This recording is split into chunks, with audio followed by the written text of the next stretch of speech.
গল্পের ১৪তম পর্বতে আমরা দেখতে পাই ইউনহু তার মায়ের রেস্টুরেন্টের কাছে আসে। এসে দেখে রেস্টুরেন্টটি বন্ধ। তারপর সেখানে পুলিশ আসলে সে দৌড়াতে শুরু করে দেয় আর মনে মনে ভাবতে থাকে, আমরা যদি কোনোদিন শয়তানের সন্তান না হতাম তাহলে কি বাকি সবার মতো সাধারণভাবে জীবনযাপন করতে পারতাম। তারপর সে স্বপ্ন দেখতে থাকে তার মায়ের কাছে সে বাজার নিয়ে এসেছে আর খাবার খেতে সে বসে, যেখানে তার ছোট বোন এসে বলে, তুমি সব সময় মাকে কেন অর্ডার করো, তুমি নিজে খাবার রান্না করতে পারো না। যেখানে সে অন্য মানুষদের মতো চাকরি করে ও পরিবারের সাথে খুশি ভাগাভাগি করে। তার মা বলে, তোমার পছন্দের সব খাবার আমি তোমার জন্য তৈরি করে দিচ্ছি। তারপর সেখানে চলে আসে তার ছোট ভাই, সেও খাবার খেতে বসে। তার বড় ভাইয়ের খাবার সে খেয়ে নেয়। ইউনহো তার ছোট ভাইয়ের খাবার কেড়ে নিয়ে সে একা খেতে থাকে। একটা সুখী পরিবারের মধ্যে যা কিছু হয়ে থাকে তারা একসাথে মজা করতে থাকে পুরো পরিবার মিলে, যেটা সে সব সময় চেয়েছিল, সবার সাথে একটি পরিবারের মতো থাকতে, হাসি ঠাট্টা মজা দুঃখ সবগুলো তাদের মধ্যে শেয়ার করতে। তারপর সে বলে, আমার মনের মধ্যে তো সেই শয়তান নেই। তো বর্তমান সময়ে সে দৌড়ে ভাগতে থাকে। তারপর সে দেখতে পায় তার সামনে সে নিজেই দাঁড়িয়ে আছে, যে হাতুড়টি নিয়ে মানুষকে মারতে চেয়েও মারতে পারতেছিল না। সে নিজেকে দেখতেছিল এই অবস্থায়। আরো বলে, এখন তো আমি নিজে একটা শয়তান হয়ে গিয়েছি। তারপর পুলিশ তাকে ধরার জন্য আসলে সে সেখানে থেকে আবার দৌড়ে পালিয়ে যেতে থাকে আর ভাবতে থাকে, আমারও এখন মরার সময় চলে এসেছে। অপরদিকে চাই অফিসার গো এর ফেনারেলে আসা গেস্টদের খাবার দিচ্ছিল। সে সময় সে জায়গায় চলে আসে যাই। একে অপরের দিকে দুজন তাকিয়ে থাকে। সেই সময় চলে আসে রিপোর্টার হানজি। তাদের দুজনকে একসাথে দেখতে পেয়ে সেও কিছুটা আশ্চর্য হয়ে যায়। তারপর একটা সাইডে এসে জাইকে বলে, তুমি কেন এখানে এসেছো? এভাবে তুমি বাইরে এসো না, যে কোনো সময় তোমার কোনো কিছু ক্ষতি হয়ে যেতে পারে। যাই বলে, আমি শুনেছি অফিসার গো চাইডোজেনের বাবার মতো ছিল, আমি তাকে একবার দেখতে চেয়েছিলাম। তার কথা শুনে অতীতের কথা মনে পড়ে। ইউন হিজা বলেছিল, তুমি যদি পালিয়ে না যেতে তাহলে 3টা মানুষের জীবন তুমি বাঁচাতে পারতে। যাই তখন বলে, আমার কাছ থেকে আপনি কোনো কিছু লুকিয়েন না আন্টি। তাদের কথাবার্তা সবকিছু দূর থেকে শুনতেছিল reporter Hansi. Detective Kang final থেকে যেতে লাগলে ডিটেকটিভ কিম এসে বলে, চাইডোজেন সে পুলিশ স্টেশনে লি সিং এর সাথে কথা বলতে গিয়েছে। সেটি শোনার পর বলে, আমাকে তাহলে পুলিশ স্টেশনে যেতে হবে, না হলে চাইডোজেন কোনো ঝামেলা করে ফেলবে। তারপর সে যেতে লাগলে সেই সময় তাকে ডাকে রিপোর্টার হানজি। তারপর সে সাইডে আসলে তাকে বলে, আমি যদি সেই রেকর্ডটি রিলিজ করে দেই তাহলে আসল আসামি কে সে ধরা পড়ে যাবে। কোনোভাবে সিনিয়র অফিসার সেও মারা যেত না। ডিটেকটিভ কাং সে সময় রেগে বলে, চাইডোজেনকে কে বলেছিল এইসব মানুষদের সাথে মিশে থাকতে? তুমি কি জানো একজনের সাথে একজন দেখা হলে সবাই তখন কি জিজ্ঞেস করে? তোমার বাবা কি করে, কেন করে জানো? তোমার বংশ সম্পর্কে সে জানতে পারে। আর চাইডোজেন একজন সিরিয়াল কিলারের সন্তান, এই জন্যই ওর থেকে নিকৃষ্ট মানুষ আর কেউ হতে পারে না। কিছু মানুষ বলে সে তার বাবার থেকে অনেক বেশি ভয়ঙ্কর। তারপর আমাদেরকে জেলের ভিতরে সিন দেখানো, যেটি আমরা লিসিং এর হাতের আঙ্গুল সে ভেঙে দিয়েছিল। তখন সে বলে, একজন মহিলা তোমার বাবাকে সহযোগিতা করতেছে পালিয়ে যেতে, আমি ছাড়া আরেকজন মহিলা আছে, সে তোমার বাবাকে সব সময় সহযোগিতা করতেছে। চাইডোজেন তাকে জিজ্ঞেস করে সেই মহিলাটি কে। লিসিং বলে, আমি শুনেছি সে জেলের ভিতর চিঠি পাঠাতো। তারপর তার নাম জিজ্ঞেস করে সে বলতে পারে না, বলে আমি শুধু তার চেহারা দেখেছি কিন্তু আমি তার নাম জানি না। 40 বছর তার বয়স, কিন্তু সে কি কাজ করে সেটি আমি জানি না। চাইডোজেন বলে, তারা দুজন কি একসাথে আছে? লিসিং বলে, হ্যাঁ তারা একসাথে আছে, কিন্তু কোথায় আছে সেটি আমি জানি না। তারপর সেখানে অন্য অফিসার এসে বলে, স্যার আপনার নামে কমপ্লেন হতে পারে, তাই ছেড়ে দিন। তারপর সে ওখান থেকে চলে যায়। লিসিং তার দিকে সে অনেক রাগান্বিত ভাবে তাকিয়ে থাকে। এ পাশে আমরা দেখতে পাই ইউন হিজা চলে এসেছে চাইডোজেনের বাসায়। তার মাকে বলে, চাইডোজেনের রুম সবকিছু তো ঠিকই আছে, কিন্তু সুজনের রুম ছোটবেলারটাই সব থেকে বেশি সুন্দর ছিল, এখন তো মেকআপের গন্ধ আসে, আমাদের পুরনো বাসার কথা বেশি মনে পড়তিছে। তোমার তো সব থেকে বেশি পছন্দ ছিল চাহি। সে তার দিকে রাগান্বিত ভাবে শুধু তাকিয়ে থাকে। ইউন হি যা তার সামনে গিয়ে বসে আর বলে, এত চুপচাপ আছে কেন তুমি? আমি হঠাৎ করে চলে এসেছি দেখে কি তোমার ভয় লাগতেছে? চাহি বলে, তাহলে তুমি ছিলে যে অফিসের গোকে মেরেছ। তখন সে বলে, পোকাকে মেরে ফেলতে হয়, তাকে বেঁচে রাখতে হয় না। আমার সন্তানকে যারা দুর্বল বানিয়ে দিবে তাদের সবাইকে আমি মেরে ফেলবো। আমি 12 বছর ধরে জেলের ভিতর ছিলাম, এই জন্য আমি তার বাবা হতে পারিনি। চাহি রেগে বলে, আমি জানি সেদিন রাতে কি ঘটনা ঘটেছিল। যদি তুমি আমাকে মেরে ফেলতে চাও তাহলে তাড়াতাড়ি মেরে ফেলো, কিন্তু চাইল্ডজন সে তোমার মতো কখনোই হবে না। ইন হিজা বলে, এটা তুমি কিভাবে জানো? আমি তোমাকে কিভাবে মারবো সেটাও তো তুমি জানো না। অফিসার গোকে মরতে দেখে এমনি চাইল্ডজন অনেক বেশি ভেঙে পড়েছে, আর তুমি যদি মরে যাও সে পুরোপুরি শেষ হয়ে যাবে। তোমার কাছে মনে হয় না সে পুরোপুরি ভেঙে যাওয়া তার উচিত, যেন আমি আবারও তাকে ঠিক মতো গড়ে তুলতে পারি? চাহি রেগে বলে, আমার সন্তানের উপর তুমি তুমি হাত দিবে না। ইয়ন হিজা রেগে সে হাতুড়টি প্রস্তুত করে তাকে মারার জন্য। তারপর সে হাতুড়িটি দিয়ে জোরে মাথায় মধ্যে আঘাত করে আর সাথে সাথে সে ওখানে পড়ে যায়। এপাশে চাইল্ড্রেন সে সকল কিছু ইনভেস্টিগেশন করতে থাকে। সে সময় তার ছোট বোন তাকে কল দিয়ে জানায়, মাকে অনেকবার আমি ফোন দিয়েছি, সে ফোন রিসিভ করতেছে না বলে সে কান্না করতে থাকে, যেটি শোনার পর সে অনেক বেশি ভয় পেয়ে যায় আর দৌড়ে সে যেতে থাকে। এ পাশে ইয়ন হিজা চাহির হাত ও পা বেঁধে রেখেছে আর তার মাথা থেকে প্রচুর পরিমাণে ব্লিডিং হচ্ছিল। সে আরো বলে, আমি জেনে শুনে তোমাকে অনেক ধীরে ধীরে মেরেছি, কিন্তু তুমি অনেক দুর্বল। চাহি উঠে বলে, যদি একবারে শেষ করতে চাও তাহলে শেষ করে ফেলো, কিন্তু আমার কোনো সন্তানের গায়ে তুমি হাত দিবে না। ইয়ন হিজা বলে, তুমি তো একজন মায়ের মতো কান্না করতেছো।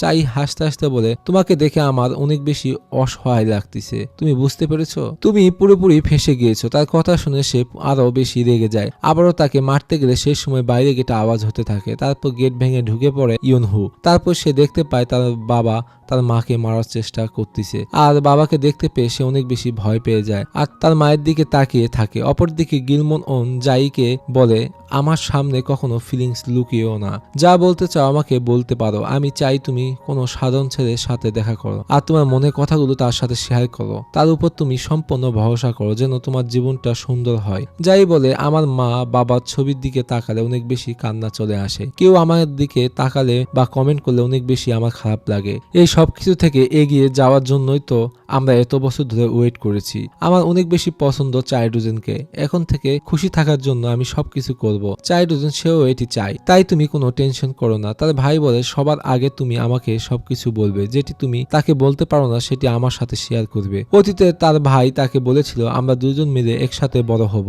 আর সবকিছু ঠিক করব, যেন আমাদেরকে কেউ কখনো আলাদা করতে না পারে। বর্তমান সময়ে তাকে বলে, তুমি বলেছিলে দুনিয়ায় যদি শেষ হয়ে যায় আমাদের দুজনকে স্ট্রং থাকতে হবে। তার কথাগুলো শুনে তারা দুজনই অনেক বেশি খুশি হয়ে যায়। এ পাশে আমরা দেখতে পাই ইয়োরা গাড়ি নিয়ে একা বসে থাকে ইয়ন হিজার জন্য। সে ওয়েট করতে থাকে। সেই সময় পুলিশের গাড়ি চলে আসলে সে গাড়ি নিয়ে চলে যায়। এ পাশে ইয়ন হিজা ইয়নহুর কাছে যেতে লাগলে সে অনেক বেশি ভয় পেতে থাকে আর বলে, বাবা আপনি কেন এখানে এসেছেন? সে মায়ের কাছে আস্তে আস্তে যেতে থাকে আর বলে, মাকে কি আপনি শাস্তি দেওয়ার জন্য এসেছেন? তার বাবা বলে, তুই এসব কি করতেছিস? ছোটবেলায় তুই তো নিজের এসব ঘটনা লুকাতে পারিস না, তুই কি তাকে বাঁচানোর জন্য এসেছিস? তারপর সে তার মায়ের দিকে তাকিয়ে থাকে। ইয়ন হিজা ইয়নহুকে বলে, তুই বলেছিলিস না তুই অনেক বেশি প্রশংসা আমার মুখ থেকে শুনতে চেয়েছিস? তারপর তার হাতুড়টি তার সামনে বাড়িয়ে দেয় আর বলে, তাহলে তুই প্রমাণ কর। আসলে তার মাকে মারার কথা সে বলতেছিল। চাহি বলে, আমার সন্তানকে দিয়ে তুই কি করাচ্ছিস পাগল? ইয়নহু, তুই কখনো এসব ভুল করিস না, তাড়াতাড়ি তুই এখান থেকে চলে যা, তোর জীবনটা তুই যে কোনো ভাবে বাঁচা। ইয়ন হিজা ইয়নহুকে বলে, আমাকে তুই প্রমাণ করে দেখা, আমার সামনে আমি দেখতে চাই তোর মধ্যে কত শক্তি রয়েছে। তারপর সে তার বাবার কাছ থেকে হাতুড়িটি নিয়ে নেয় আর ভয়ে কাঁপতে থাকে। সে সময় বলে, আমি কোনোভাবে এটি পারবো না। তারপর সে বলে মাকে ছেড়ে দেওয়ার জন্য, কারণ সে আমাদের দুই ভাই ও বোনকে মানুষ করেছে। তার কথা শুনে তার বাবা রেগে হাতুড়টি নিয়ে তাকে বাড়ি মেরে দেয়। সে অনেক বেশি আঘাত পায়। সেই সময় বলে, আমার সন্তানদের মধ্যে কোনো দুর্বলতা থাকতেই পারে না। তারপর তার মাকে আবারও মারতে গেলে সে তার সামনে গিয়ে বাধা দিতে থাকে। বাবা প্লিজ আপনি থেমে যান, তাকে মেরে তো আপনার কোনো লাভই হবে না। এই কথাগুলো শুনে আবারও তাকে হাতুড়টি দিয়ে জোরে বাড়ি মারে। তার মা তাকে বাঁচানোর চেষ্টা করতে থাকে। ইয়ন হিজা ইয়নহুকে আবারও মারার চেষ্টা করতে গেলে সেই সময় তার মা তার কাছে যায় আর তার সন্তানকে বাঁচানোর জন্য যে সময় আবারও আঘাত করতে যাবে, ইয়নহু চিৎকার দিয়ে বলে, মা। ইয়ন হিজা সেই সময় অতীতের কথা মনে পড়ে, যেভাবে যাই চাইল্ড্রেনকে বাঁচানোর চেষ্টা করতেছিল। বর্তমান সময়ে এসব কথা ভেবে সে থেমে যায়। সেই সময় ইয়নহু বলে, আপনি থেমে যান, সব সময় কেন আপনি মার্ডার করতে চান? আপনার কি সন্তান ও পরিবারের কোনো প্রয়োজন নেই? তাহলে আপনি আপনার জন্য কি আমাকে বলুন, আমি আপনার জন্য কি করিনি আমাকে বলুন। আমার দিকে তাকানোর জন্য আপনার কাছে আমি ভিক্ষাও চেয়েছিলাম, তাহলে কেন আপনি আমার দিকে দেখেননি? আমি কি আপনার কখনোই সন্তান নই? তার কথাগুলো শুনে তার বাবা শুধু তাকিয়ে থাকে। ইয়নহু বলে, আমার এই মায়ের সাথে কোনো রক্তের সম্পর্ক নেই, তারপর সে আমাকে মানুষ করেছে ঠিক সত্যিকারের মায়ের মতো। এসব কারণের জন্যই চাইল্ড্রেন সে মায়ের সাথে ছিল। আপনি কখনোই আমাদের দুই ভাইকে টেক কেয়ার করেননি, কিন্তু আমাদের মা আপনার থেকে সম্পূর্ণ আলাদা। 12 বছর ধরে সবার টেক কেয়ার সে করেছে, অপেক্ষা করেছে, ভালোবেসেছে আমাদেরকে। আমার তোমাদের জন্য তিনি সবকিছু করেছে। এই কথাগুলো শুনে ইউনহিজা রেগে হাত উদ্দে আবারও তাকে জোরে আঘাত করে আর বলে, তুই আমার সন্তান কখনোই হতে পারিস না। তখন সে অনেক বেশি কান্না করতে থাকে। ইউনহিজা বলে, তাহলে তোমাদের দুজনকে আমি শেষ করে দিই, তারপর তোমরা উপরে গিয়ে মা ছেলের কাহিনী এগিয়ে নিয়ে যেও। তারপর সে চাহি চুল ধরে টানে তাকে মারার জন্য। ইউনহু মাকে জড়িয়ে ধরে তাকে বাঁচানোর জন্য। সেই সময় হাতুড়িটি দিয়ে আরো তাকে মারতে থাকে আর তখনই সে অজ্ঞান হয়ে যায়। ইউনহিজা চাহিকে বলে, তুমি আরেকটা জীবন নিয়ে নিলে। তারপর যখন তাকে মারতে যাবে সেই সময় পুলিশের আওয়াজ সে শুনতে পায়। ইয়োরা সেই সময় তাকে ফোন দিয়ে বলে, তাড়াতাড়ি তুমি বাইরে চলে এসো, পুলিশ এখানে চলে এসেছে। তারপর সে ওখান থেকে ভেগে চলে যায়। চাহি ইউনহু কে ডাক দিয়ে সে কান্না করতে থাকে। সে বলে, কান্না করা আপনি বন্ধ করুন মা। তারপর সে আবারও অজ্ঞান হয়ে যায়। এ পাশে চাইল্ডজন গাড়ি নিয়ে আসলে সে সময় দেখতে পায় তার বাবা একটা গাড়িতে উঠতেছিল। একজন অপরজনের দিকে শুধু তাকিয়ে থাকে। তার বাবাকে ধরতে গেলে সে ওখান থেকে পালিয়ে চলে যায়। তারপর সে বাসায় এসে দেখতে পায় তার মা ও ভাই সেখানে অজ্ঞান হয়ে পড়ে আছে আর বাকি সব পুলিশ অফিসাররাও সেখানে চলে আসে। তারপর আমরা দেখতে পাই হসপিটালে অজ্ঞান অবস্থায় রয়েছে চাহি। তারপর তার জ্ঞান ফিরলে চাইল্ডজন অনেক বেশি সে ইমোশনাল হয়ে যায়। সেই সময় চাহি বলে, ইউনহু সে কোথায়, আমাকে তাড়াতাড়ি বলো। তখন সে মাথা নাড়িয়ে বলে, এখানেই আছে। তারপর তার মাকে ধরে সে নিয়ে যায়। তখন সে দেখতে পায় অজ্ঞান অবস্থায় সে এখনো পড়ে আছে তার বেডে, যেটি দেখার পর সে অনেক বেশি কান্না করতে থাকে। চাইল্ডজন তার মাকে সান্ত্বনা দিয়ে বলে, ইউনহু খুব তাড়াতাড়ি সে সুস্থ হয়ে যাবে। তার মা অনেক বেশি কান্না করতে থাকে ও ভেঙে পড়ে। তারপর যাই বাসায় আসে। সেই সময় তাকে জিজ্ঞেস করে, তোমার মা ঠিক আছে তো? তখন সে বলে, এখন একটু চলতে পারতেছে। যাই তার ভাইয়ের কথা জিজ্ঞেস করে তখন সে বলে, তার ব্যাপারে তোমার কোনো টেনশন করতে হবে না। তখন সে বলে, আমি শুধু তোমাকে নিয়ে টেনশন করতেছি, তারা সবাই ঠিক হয়ে যাবে, তাই তুমি কোনো টেনশন করো না। তারপর তাকে জড়িয়ে ধরে। চাইল্ডজন বলে, তোমার সাথে কোনো খারাপ কিছু হলে অবশ্যই তুমি আমাকে সবার আগে বলবে। তুমি আমাকে বলেছিল কষ্ট পেলে একজন অপরজনকে আমরা বলবো, একা একা কোনো কষ্ট আমরা কখনোই চেপে রাখবো না। তুমি যদি আমার জন্য কোনো কিছু লুকাও তাহলে আমি তোমার সাথে কখনোই থাকবো না। আমি তোমাকে বলেছিলাম না আমাকে প্রয়োজন হলে তুমি ডাকবে? তার কথাগুলো শুনে সে অনেক বেশি ইমোশনাল হয়ে যায়, কান্না করতে থাকে। তাকে বলে, সবকিছু ঠিক হয়ে যাবে, তখন আমি সবকিছু বলবো। তারপর বসে থেকে তার বাবার কেস ফাইল সে দেখতে থাকে। সেই সময় তার কথাগুলো মনে পড়ে তার মা কে বলেছিল, তুমি যদি কখনো পালিয়ে না যেতে তাহলে 3টা মানুষকে তুমি বাঁচাতে পারতে। তোমার উপর রেগে আমি সেই সব মানুষকে মার্ডার করেছি। তুমি পালিয়ে যাওয়ার সময় যদি পুলিশ স্টেশনে রিপোর্ট করতে তাহলে 3জন মানুষকে যেভাবে হোক রক্ষা করতে পারতে। সেই সব কথাগুলো কেস ফাইলে রিপোর্টে দেখতে পেয়ে সে অনেক বেশি আশ্চর্য হয়ে যায়। তার বাবা তার মাকে কি কি কথা বলেছিল নেক্সট টাইম আসার সময় আমার পরীকে ও আমার চাইল্ডজনকে নিয়ে আসো, যেটি লেখা দেখে সে অনেক বেশি রেগে যায়। অপরদিকে গিলমন অন ইয়োরাকে নিয়ে সে ইনভেস্টিগেশন করতে থাকে আর তাকে জিজ্ঞেস করে, জেলের ভিতর তুমি তার সাথে দেখা করেছিলে? তখন সে বলে, ইয়োরা তাকে কিছুদিন পর পর লেটার পাঠাতো আর মাঝে মধ্যে তার সাথে দেখা করতেও যেত। তারপর সে সিসি ক্যামেরা ফুটেজ চেক করতে থাকে, যেখানে গিলমন অন বুঝতে পারে ইউনহিজাকে কেউ একজন সহযোগিতা করতেছে। তারপর সে তার টিমকে আদেশ দেয় সব সিসি ক্যামেরা ফুটেজ চেক করার জন্য আর তার হসপিটালের বেডে কে কে গিয়েছিল সবকিছু রিপোর্ট আমাকে পাঠাও। ডক্টরস, অ্যাসিস্ট্যান্ট, নার্স সকল কিছু রিপোর্ট আমাকে নিয়ে এসে দাও আর ইয়োরাকে খুঁজে বের করে আমার অফিসে নিয়ে আসো। এ পাশে ডিটেকটিভ কিম চাইল্ডজনকে ইয়োরার ডিটেলস দিয়ে বলে, অ্যাক্সিডেন্টের সময় যে হসপিটালে তাকে নিয়ে যাওয়া হয়েছিল সে সেখানেই ছিল। ইউনহিজা আগে থেকেই সবকিছু প্ল্যান করে রেখেছিল আর ইয়োরা 2 মাস আগে এসে সে চাকরি নিয়েছিল ওই হসপিটালে ইউনহিজাকে সহযোগিতা করার জন্য। অপরদিকে আমরা দেখতে পাই ইউনহো হসপিটালে তার জ্ঞান ফিরেছে। চোখ খুলে দেখতে পায় তার মা তার পাশে ঘুমিয়ে আছে। রাত হয়ে গেলে সোজিন এসে বলে, ভাইয়া আপনি কি ঠিক আছেন? আপনি তো মারামারিও করতে পারেন না, তারপরও নিজেকে এত স্ট্রং দেখান কেন? তখন সে বলে, বাবা আমাকে এইভাবে থাকতে বলেছিল।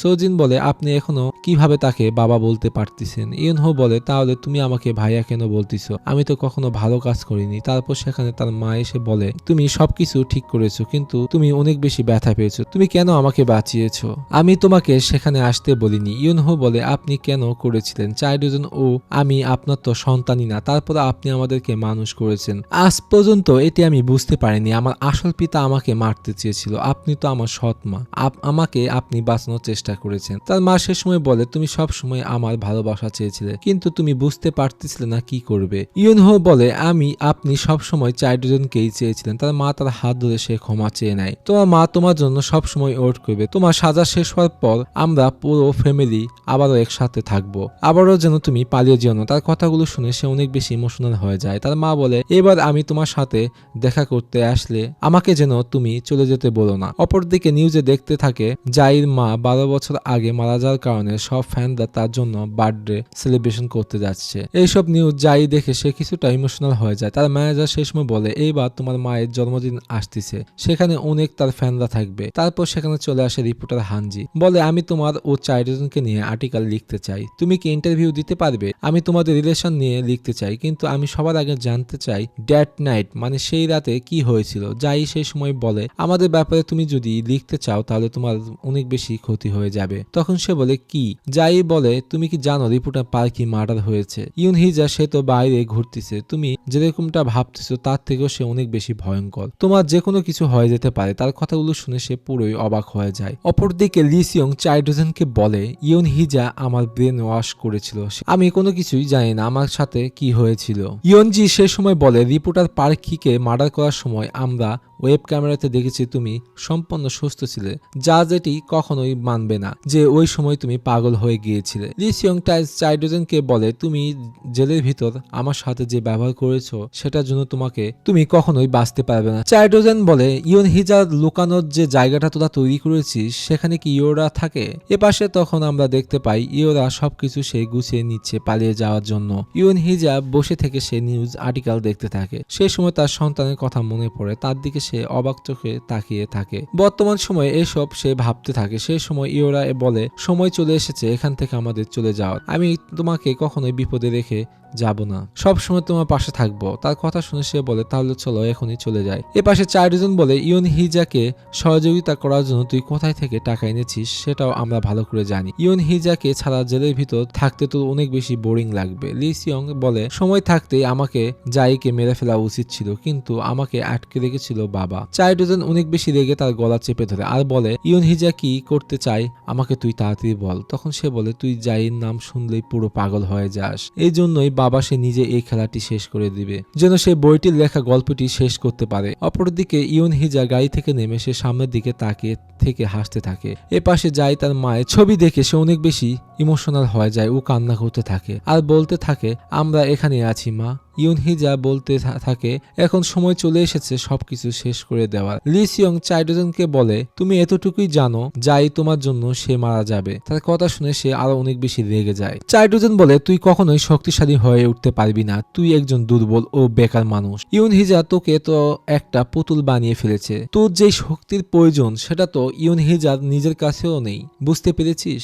আমি ইয়ন হিজাকে 12 বছর আগে হারিয়ে দিয়েছি। যেটি শুনে সে পুরোই অবাক হয়ে যায়। চাইডোজন বলে একজন 16 বছরের ছেলে থাকা অবস্থায় আমি তাকে হারিয়ে দিয়েছি। সেই সময় অতীতে আমরা দেখতে পাই তার বাবাকে পিছন থেকে হাতুড় দিয়ে মেরেছিল, যার কারণে তার মাথায় পিছনে অনেক বেশি আঘাত লাগার কারণে রক্ত পড়তেছিল।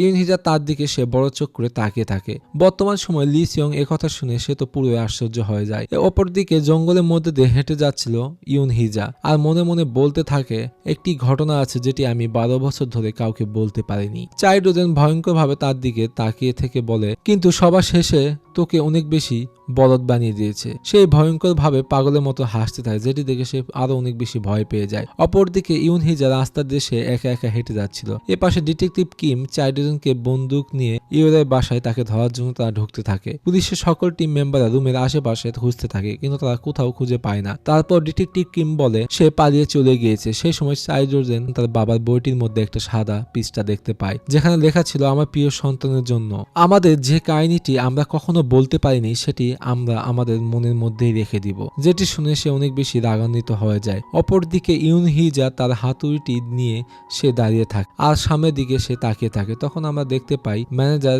জাইয়ের কাছ থেকে বিদায় নিয়ে সে তার বাসার সামনে থেকে চলে যায়। তারপর তার সামনে দাঁড়িয়ে থাকে ইয়ন হিজা। তাকে দেখতে পেয়ে সে পুরো ভয় পেয়ে যায়। ইয়ন হিজা হাতুড়টি নিয়ে সে তার দিকে তাকিয়ে থাকে আর হাসতে থাকে। তারপর দৌড়ে সে তার কাছে গিয়ে হাতুড়িটি দিয়ে মাথায় জোরে আঘাত করে আর সাথে সাথে সে অজ্ঞান হয়ে পড়ে যায়। এটা এতক্ষণ ধরে স্বপ্ন দেখতেছিল চাইডোজেন। তারপর সে দৌড়ে জাইয়ের কাছে যায় আর ভয় নিয়ে সে তাকে জড়িয়ে ধরে। যাই বলে তুমি কি খারাপ স্বপ্ন দেখছো? চাইডোজন আবারও তাকে জড়িয়ে ধরে বলে তুমি আমাকে ছেড়ে কোথাও চলে যেও না, যদি তুমি আমাকে ছেড়ে চলে যাও তাহলে আমি বাঁচতে পারবো না। তারপর তারা দুজনে একসাথে ঘুমিয়ে পড়ে। পরের দিন চাইডোজন বাসায় রেডি হতে থাকলে সেই সময় তার মোবাইলে কল দেয় ইয়োরা আর বলে আমি স্যালেন্ডার করতে চাই। চাইডোজন তারপর সে সামনের দিকে যেতে থাকে। সেই সময় সে দেখতে পায় জাইর মা বাবার ছবি নিচে সেখানে তার বাবার হাতুড়টি রাখা আছে, যেটি দেখে সে পুরো অবাক হয়ে যায়। তারপর সে তাদের ছবির দিকে তাকিয়ে থাকে। সেই সময় হাতুড়িটি সে তুলে নেয় আর মনে মনে বলতে থাকে, অনেক বছর আগে আমি নিজেই একটা শয়তান হয়ে গিয়েছিলাম। এখন এমন একটা সময় চলে এসেছে, যারা আমাকে তৈরি করেছে তাদের সাথে আমার এখন লড়তে হবে, আমার প্রিয় জাইর জন্য। তারপর ঘটনাটি পরের এপিসোডে চলে যায়।